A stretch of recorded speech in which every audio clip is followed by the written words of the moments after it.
નમસ્કાર દોસ્તો, આપ જોઈ રહ્યા છો સમય વ્યૂઝ ડિજિટલ અમદાવાદથી। અત્યારના કોટિયાક જવા માટે બસો આવી ગઈ છે અને લોકો બેસી ગયા છે। અમે અત્યારે કોટિયાક મંદિર જવા રવાના થઈ ગયા છે અને અત્યારે આરટીઓ પાસે આવ્યા છે। હવે આગળ જઈ રહ્યા છીએ।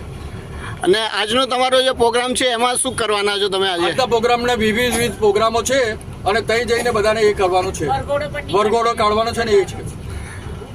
અને જે કથા હતી, કથા તો પૂરી થઈ ગઈ છે। આજે સાંઈરામ દવેનો પ્રોગ્રામ છે, 4 વાગે છે, બરાબર છે? તો એ પ્રોગ્રામ અટેન્ડ કરીને પછી સાંજે કેટલા વાગે રિટર્ન થશો તમે? સાંજે જમીને અમે રિટર્ન થવાના છે, એટલે લગભગ 8:30 પોણા 9 થશે।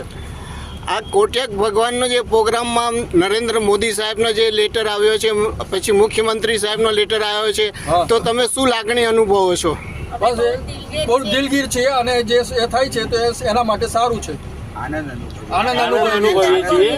એમણે અમારા માટે જે બહુમાન કર્યું છે મોદી સાહેબે, એમનો અમારી જ્ઞાતિને બહુ ગૌરવ છે।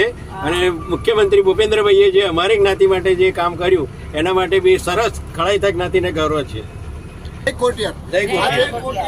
આજે આપણે જોયું કે 2 દિવસ માટે જે બસની વ્યવસ્થા કરવામાં આવી છે, રજીસ્ટ્રેશન કરીને લોકો કોટિયાક મંદિર માટે જવા માટે જે તૈયાર છે, એના ભાગરૂપે અમદાવાદથી આજે 68 બસો મૂકવામાં આવી છે।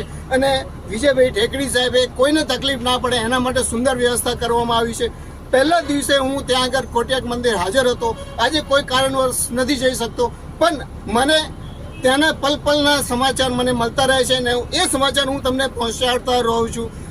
કોટિયાક ભગવાનની મહેરબાની મારા ઉપર છે, એવી બધા ઉપર બની રહે। એની સાથે અમદાવાદથી અલ્પેશ શાહ।